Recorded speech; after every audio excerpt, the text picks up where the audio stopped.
খুলনায় তৃতীয় শ্রেণী ছাত্রীকে যৌন নিপীড়নের ঘটনায় গ্রেফতার করা হয়েছে এক মাদ্রাসা শিক্ষককে।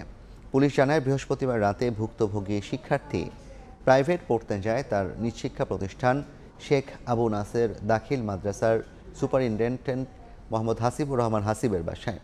সেখানে কৌশলে বিভিন্নভাবে যৌন নিপীড়ন করে অভিযুক্ত শিক্ষক। পরে বাসায় ফিরে নিজের সঙ্গে ঘটে যাওয়া সব কিছু পরিবারকে জানায় ভুক্তভোগী। বিষয়টি জানাজানি হলে ওই শিক্ষকের গ্রেপ্তারের দাবিতে বিক্ষোভ করে এলাকাবাসী। এ ঘটনায় ওই ছাত্রীর বাবা সোনাডাঙ্গা মডেল থানায় নারী ও শিশু নির্যাতন দমন আইনে মামলা করলে বাড়ি থেকে তাকে গ্রেফতার করা হয়।